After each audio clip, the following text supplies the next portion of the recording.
Hey everybody, and welcome back to Lindsey's Little Library. It is BookList Thursday, first one of February. Where the heck did January go? Although at times it felt like January lasted forever. In fact, as I'm recording it's technically still January right now. It is so unbelievably cold here. Most of you know, I think I've mentioned it before, I live in Wisconsin. We are in like an unbelievable deep freeze right now. We are experiencing temperatures that feel like 50 degrees below zero. So I'm home with my kids because there's no school, thankfully, and thought I would do some of my recording today while they're here. So if you hear them, just ignore them. That's what I do most of the time. Okay, not most of the time, but sometimes. So today's BookList Thursday. BookList Thursday is something I do with Sarah over at Sarah's Nightstand. We come to you every Thursday with some sort of book ideas, book recommendations, book thoughts, something book related.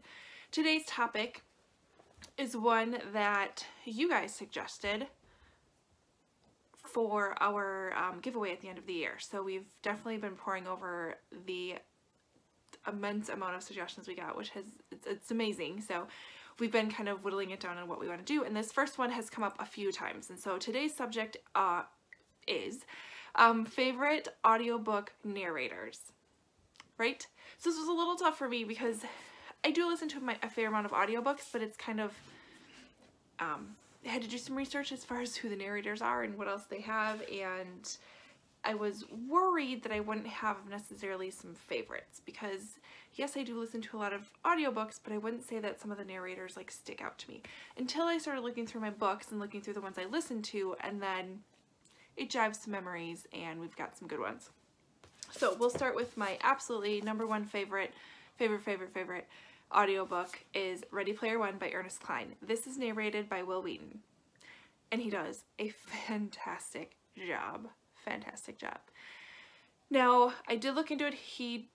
According to some research I did, it sounds like he narrated another science fiction book called Head On, but yet when I was looking into it, it might have a different narrator, so I'm not really sure. I don't know. This isn't his day job, narrating books. He's Will Wheaton. He's got other things to do.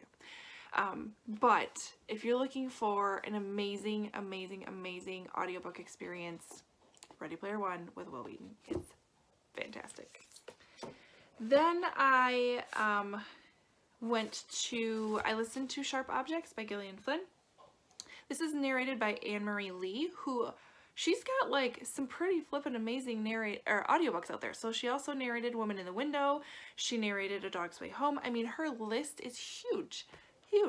And I can see why, because I thoroughly enjoyed listening to this book, 100%. And it's a pretty short one, so it was a pretty quick listen to. This would be good for a good road trip if you had one, because you'd get through the whole book without any problem at all.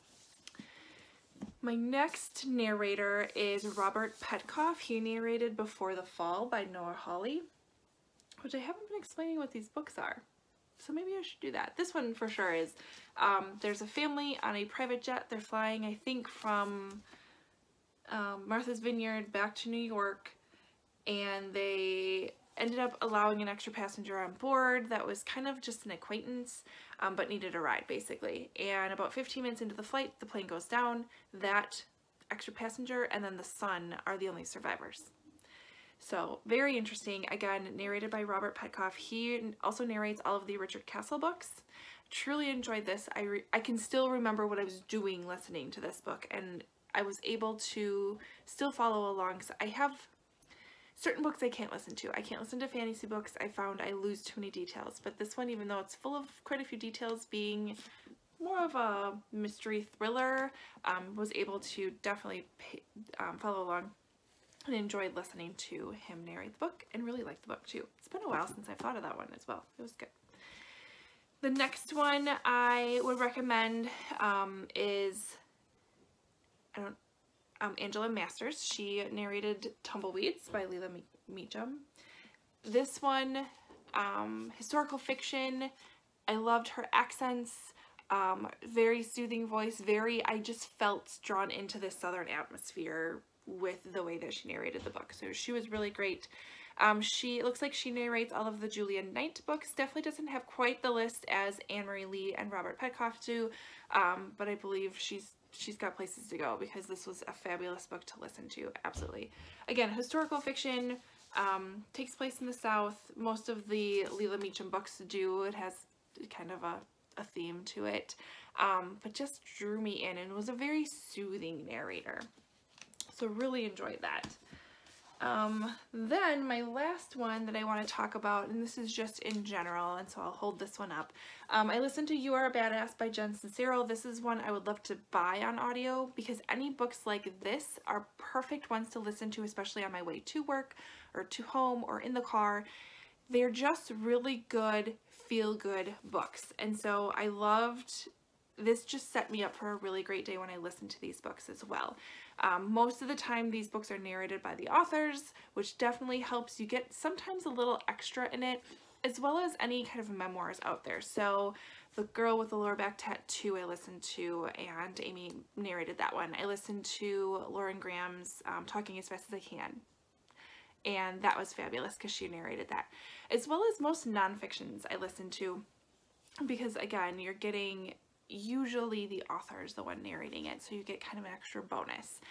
So highly suggest nonfictions or memoirs or what would you call it, self-help books to be on audio, because I don't know if I just seem to take it in more or absorb it more or understand it a little bit better when I'm able to listen to it, for sure.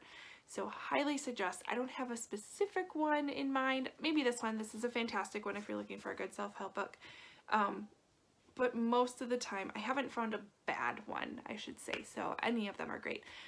So there you have it, kind of a really quick video today, but those are my favorite audiobook narrators. Check them out for sure. If you have questions about them, leave them below. I'd love to chat some more with you. And don't forget to hop over to Sarah's channel and check out what her favorite book narrators are. She did take one from me, so I didn't add it to my collection because she's going to be talking about it over there, but it's also one of my favorites. So head over there, see what she has to say. Otherwise, like and subscribe, and I'll see you guys next time. Bye.